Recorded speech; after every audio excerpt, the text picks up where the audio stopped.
तो इसमें नेक्स्ट ये है कि आपने पेशेंट से ना जो उसके पेन के एग्रेवेटिंग और रिलीविंग फैक्टर्स हैं, ठीक है, उसके बारे में भी पूछ लेना है। अच्छा, एक बड़ी इंपॉर्टेंट चीज़ है कि अगर आपके पास एक पेशेंट आ रहा है, ठीक है, फिजियोथेरेपी के लिए वो आता है, ठीक है, और रेगुलर सेशंस के लिहाज से आ रहा है, ठीक है, तो आपने उसके अंदर ऑब्जर्व करना है, हो सकता है उसके पेन की फ्रिक्वेंसी, इंटेंसिटी या ड्यूरेशन के अंदर इंक्रीज़ होना शुरू हो जाए। सिर्फ पेन नहीं, अगर उसके बाकी सिम्टम्स भी हैं, ठीक है, और वो विद टाइम अपनी फ्रीक्वेंसी में या इंटेंसिटी में या ड्यूरेशन में इंक्रीज़ कर रहे हैं, ठीक है, तो ये एक बड़ी इंपॉर्टेंट किस्म की इंडिकेशन होती है सिस्टेमिक पैथोलॉजी की। हो सकता है कि उसके अंदर कोई ना कोई सिस्टेमिक डिजीज़ हो, ठीक है। तो अगर आपके पास पहले पहले ही सेशन में पेशेंट आया है, ठीक है, कंसल्टेशन के लिए बिल्कुल पहली बार आ रहा है पेशेंट आपके पास, आपने तब भी अगर उससे हिस्ट्री ली है, ठीक है, और वो अपनी हिस्ट्री में आपको सिम्टम्स इस तरीके से डिफाइन कर रहा है कि मेरे आहिस्ता आहिस्ता आहिस्ता इंक्रीज होते जा रहे हैं, होते जा रहे हैं, बढ़ते जा रहे हैं, ठीक है, सिम्टम्स अपनी फ्रीक्वेंसी में, इंटेंसिटी में और ड्यूरेशन में, तो देयर आर चांसेस कि उसकी कोई ना कोई सिस्टेमिक डिजीज़ उसका चल रहा हो, ठीक है।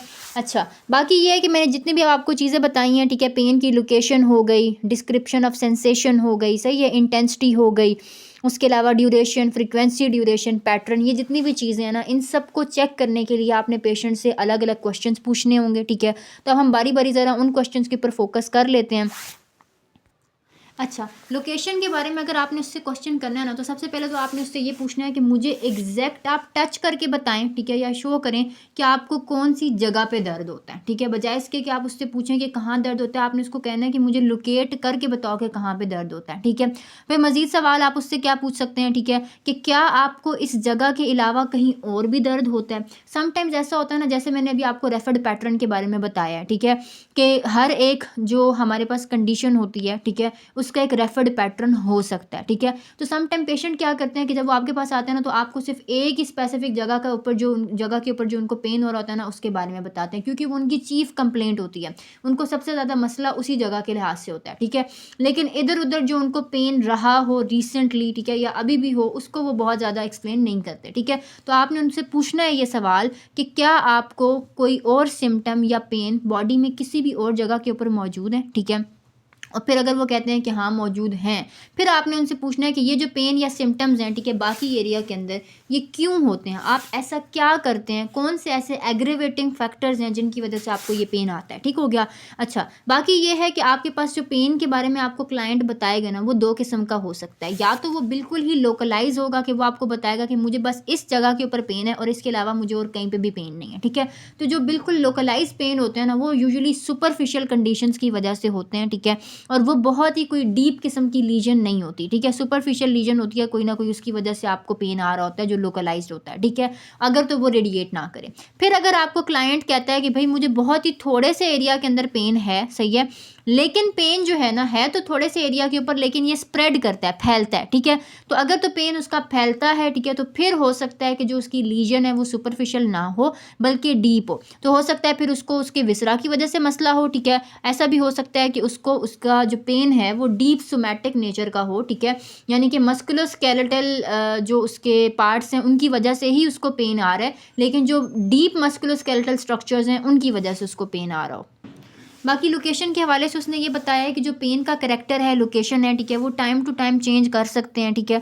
हो सकता है कि जी कभी पेन को मतलब पेशेंट को लोकलाइज पेन होता हो, ठीक है, फिर कुछ टाइम के बाद उसी पेशेंट को जो है बड़ा ही डिस्पर्स्ड सा, डिफ्यूज सा पेन होना शुरू हो जाए, सही है, रेफर पेन होना शुरू हो जाए। इसलिए आपने क्या करना है कि पेशेंट से ये सवाल करते रहना है, ठीक है। जैसे जैसे आप उसको सेशंस देंगे, तो आपका जो एक सेशन होता है ना, वो हमेशा आपने पहले सेशन के अंदर ऐसा नहीं होता कि आप 100% आप श्योर हो जाएं कि ये डायग्नोसिस है, ठीक है, और यही कंडीशन होगी पेशेंट के साथ। आप उसकी रीअसेसमेंट कर सकते हैं उसके जो आने वाले जितने भी सेशंस होते हैं उनके अंदर, ठीक है। तो इसी तरीके से जो लोकेशन है पेन की, इसको आपने रीअसेस करते रहना है, ठीक है। तो पहले ये चीज़ थी, लोकेशन के बारे में हमने उससे पूछ लिया, ठीक है। दूसरी चीज़ आती है डिस्क्रिप्शन ऑफ पेन। अच्छा, डिस्क्रिप्शन ऑफ पेन में क्या होगा कि भाई वो अपने पेन को डिस्क्राइब करे, ठीक है। तो इसमें सबसे पहले तो आपने ना पेशेंट को खुद ही चांस देना है, ठीक है, कि वो अपने पेन को डिस्क्राइब करे। आपने उससे पूछना है कि आपको किस तरह का दर्द महसूस होता है, अपने दर्द के बारे में कुछ हमें बताएं, ठीक है।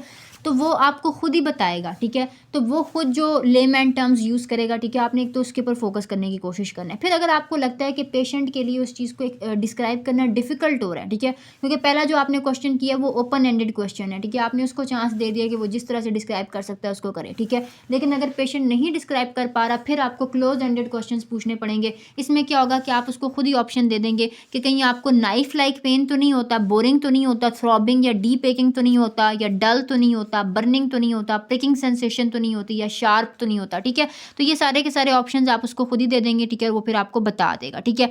फिर आपने उससे कुछ और फॉलोअप क्वेश्चंस पूछ लेने हैं, ठीक है, जिसमें ये होगा कि आप कहेंगे कि जो आपकी पेन की क्वालिटी है, क्या उसके अंदर कोई तब्दीली आई है उस वक्त से कि जब वो बिल्कुल पहली दफ़ा दर्द हुआ था, ठीक है।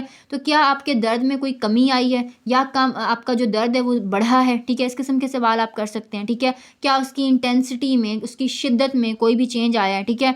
क्या उसकी ड्यूरेशन में, कि कितने टाइम के लिए आपको दर्द होता था, कोई भी तब्दीली आई है। तो इस किस्म के आप क्वेश्चंस पूछ सकते हैं। बाकी वही बात जो मैंने आपको पहले बताई है, ठीक है, कि अगर तो उसकी ड्यूरेशन, इंटेंसिटी वगैरह या फ्रीक्वेंसी, ये चीज़ें ओवर टाइम इंक्रीज कर रही हो, देन देयर आर चांसेस कि कोई ना कोई सिस्टमिक पैथोलॉजी हो, ठीक है।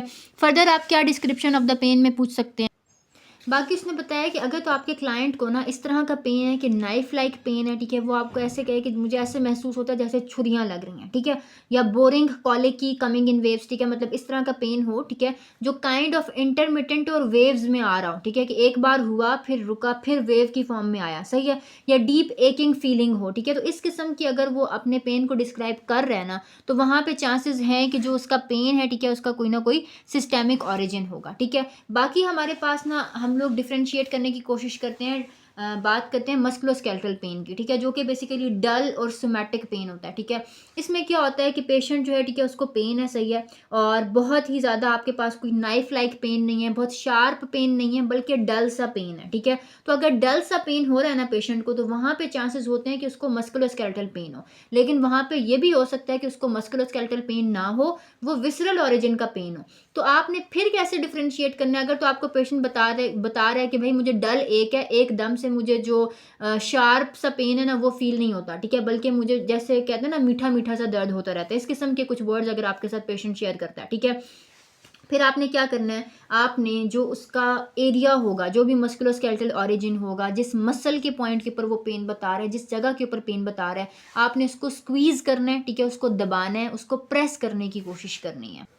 या तो आप डायरेक्टली स्क्वीज़ कर लें, ठीक है, और दूसरा ऑप्शन क्या होता है कि आप उस लिम्ब की ना रेजिस्टेड मोशन को प्रोड्यूस करें, ठीक है। तो इससे क्या होगा कि आपके पास पेन वापस आ जाएगा, ठीक है, क्योंकि जब भी मस्कुलोस्केलेटल ऑरिजिन का पेन होता है ना, ठीक है, तो मस्कुलोस्केलेटल ऑरिजिन का पेन आपके पास मूवमेंट के साथ दोबारा इंसान को फील होता है, ठीक है। तो या तो आप उस लिम्ब की रेजिस्टेड मोशन करवा कर देखें, ठीक है, जैसे मिसाल के तौर पर अगर आपके पास एक पेशेंट है, ठीक है, उसको बाइसेप्स के एरिया के ऊपर पेन हो रहा है, ठीक है, तो बाइसेप्स को आप एक तो क्या कर सकते हैं, आप उसको स्क्वीज कर सकते हैं, उसको दबा सकते हैं, प्रेस कर सकते हैं, ठीक हो गया। दूसरा आप क्या कर सकते हैं, रेजिस्टेड मोशन करवा सकते हैं, ठीक है, अगर आप पेशेंट को फ्लेक्शन करवाएं, ठीक है, वो फ्लेक्शन कर रहा हो आप उसको रेजिस्ट करें, ठीक है। तो इस तरह से आपके पास क्या होगा, बेसिकली उसको पेन वापस आना शुरू हो जाएगा, ठीक है। इससे आपको पता चलेगा कि ये जो पेन है ये मस्कुलोस्केलेटल ऑरिजिन का है, ठीक है। लेकिन जो पेन हमारे पास सिस्टेमिक ऑरिजिन का होता है, लेकिन वो डल एक की फॉर्म में आपको फील हो रहा होता है, वो कभी भी इन कंडीशन से, यानी कि स्क्वीज या प्रेस करने से या रेजिस्टेड मोशन करवाने से रिप्रोड्यूस नहीं होता, वापस नहीं आता, ठीक है। तो ये दो चीज़ें हमने पढ़ ली, पेन की लोकेशन पढ़ लिया, पेन की डिस्क्रिप्शन पढ़ ली, ठीक है। अब हम बात करते हैं पेन की इंटेंसिटी के बारे में कि कितना शदीद दर्द है, इसको हम कैसे चेक करें।